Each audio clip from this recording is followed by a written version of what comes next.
Yo guys, what is up? It's Teach here, coming at you again with another adventure over on Ark Survival Ascended, and this is a quick video to show you how to make your game look half decent. Now you can see that the water looks amazing. I've got everything on high because my graphics card is pretty good, but there's a lot of things that you can do to make the game run smoother, do all that kind of stuff, and I'm going to show you right now kind of using a settings update. I'm going to go away from that really annoying sound over there. But you can see that there's all kinds of cool things. My game is not taking any time to load, and my camera seems to be running pretty well. I'm going to show you how to do all of this. So what we're going to do is we're going to go ahead and hit escape and go into your settings tab. Now it's totally rewired from what it used to be. Audio, you can do whatever you want with this. I have a tendency to turn my, I reset it all, but I have a tendency to turn my master volume down to like 80 because that's what I like to do, because it's otherwise I'm going to go deaf in my personal opinion. Now this is where it gets important though, the video tab, right? Find the resolution that works for you. If you have a wide screen, use the wider one. If you're just running on a generic screen, 1920 by 1080 is what you want to do. I would highly recommend running Windows full screen mode, but that's up to you. Graphics preset, I have mine on custom, but you need to figure out what's best for your system, right? I run on epic settings pretty much across the board. Now the reason I do that is because I have a 3090 Ti, so it's a pretty beefy card. If you need to run on lower, just change that to the low settings, and then most of these you kind of keep on epic. None of these are going to have a major effect on your stuff. If you're playing PvP, most people like to make it ugly as possible so it runs smoother, so set it all to low, but I like mine to look as pretty as possible, so I leave that over there. Now, you can do that, but if you want to change a few things to make it easier on your computer, what I would drop is I would probably drop your general shadows, the illumination, and then the effects, quality, and then foliage. Those last four things, I would drop those, and if you drop those, it's going to really increase your overall value that you're getting. Next thing, this is automatically checked in game. Turn that off. You want the maximum frames that your computer can give you or your gaming console can give you. Then immediately turn off motion blur. Motion blur sucks. Turn off light bloom. Turn off light shafts. These are very expensive on your processing power, and they're not really that great. Like, you get a little bit of fun from it, but there's nothing special about it. So I hate light bloom because it makes everything super shiny and you can't see a friggin' thing. Light shafts are cool, but not necessary.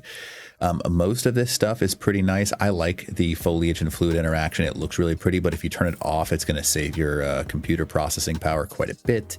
So I leave it on for prettiness, but if you want to turn it off, that's an option you can leave off. And then again, I leave the footstep particles on and decals because of that reason. I like how it looks, right?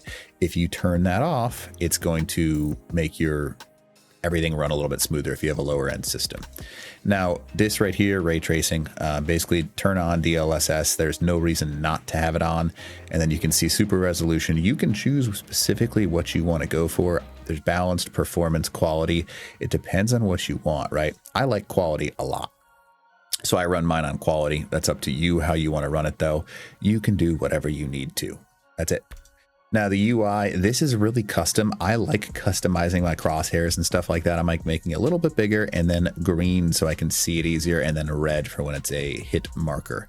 So you can customize these to whatever colors you want, but green and red work better for me, so do what you need. It does not really change anything other than the size of the cursor. It's not like a really big advantage, okay?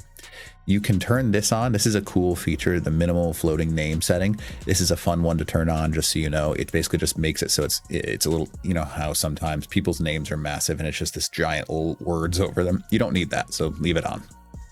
And then I like to leave all of this on right here because it gives you additional information. And with the new game, you know, I mean, you can turn these off later, but for example, then item names, status notifications, hit markers, chat box, floating names, all that kind of stuff, I leave that on in order to show me what is actually going on. And I turn this one off, no tooltip delay, because I want to see when I hover over something, what's actually going on. Now, you can see crosshairs, menu transition musics. I turn this off because I don't know if you've ever been deafened by the actual music of Ark. Yeah, turn that off right off the bat. That should be one of the first things. Now, next things, right? Now you can see these are the defaults. I leave these all on default. The display multi-use text, I leave that on. Structure placement crosshair, you can turn this on. I don't. It doesn't matter to me. It does. I don't notice a major difference. Floating player names, I leave that off because I want to be able to see that just in case, you know, something's going on. I like Fahrenheit. I know it's wrong, but I do. I like it. You can hide your server info if you're a streamer or a YouTuber. I don't care. If someone's going to find my stuff, they're going to find my stuff. Chat bubbles on. virtual cursor, doesn't matter all that much. Join notifications, you have to turn these on separately, but I leave them on. To me, it's something very useful and nice to have, right? Now, camera. I leave my sensitivity. The lower you can go on this and adjust your DPI settings on your mouse instead, the better off you are. I have mine at 10. I've gone as low as 2. But so change your DPI, lower this, and it gives you overall control over your mouse a lot better for first-person shooters and all that kind of stuff. Camera view bob, you can turn this off. It just means the camera is literally going to move up and down. I don't like that. Now, here's the next thing, right? Do you want your camera to be mid, tight, or loose? I like mine a little closer and more quick to respond, so I use tight camera. Dyno camera mode, I leave that on loose. That's just personal opinion. The higher you can have your field of view, the better. I crank mine up to 100.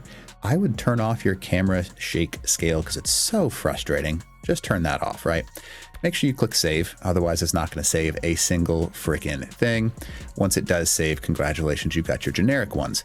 Now your advanced, there's a few things. I have vibration off. This is more of controller-based stuff right here, right? Most of this, disable the menu music. I have that turned on so you can't hear anything. But all of this, for the most part, this is kind of useful.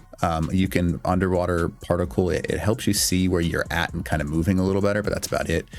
Blood visuals I leave on. That's an important one. You can leave default survivor items on. I haven't noticed any major things because it's got a separate tab. Play action wheel, click sounds. These are all fine. I don't mind that, right? Now, keyboard, you need to custom this as you see fit, but just so you know, there's a lot of changes, okay? I'm not going to go over how I use it because I use a gamepad, but I will say that it's very important for you to look through and try and set these things, the 2 keys that you want them to be. Otherwise, it's going to cause you a lot of problems. Now, gamepad is not this. I use an actual gamepad in my left hand. So once you save all of that, that is pretty much the generic settings that help a ton. And hopefully this is something that really, and it's one of those frustrating things that you have to do when you start up a game, but it helps a ton to use all those settings that I just talked about, make everything run smoother, do all of that stuff. Now, just so you can see, I'll go back to the generic one. You can see it looks so much better.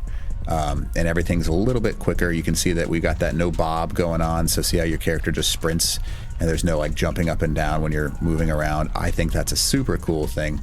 And it makes it so everything is super, super nice. So those are the settings that I use to make this game show up and look so much prettier. And for me, that's the important part because I don't care too much about my PvP experience. I want to have fun in the game. So if you don't mind, smack that like button, leave a comment below for the algorithm. And then if you want to consider subbing to the channel, I'm getting close to 100K and that's my goal. That would be awesome. So hopefully these settings help you out. And other than that, teach.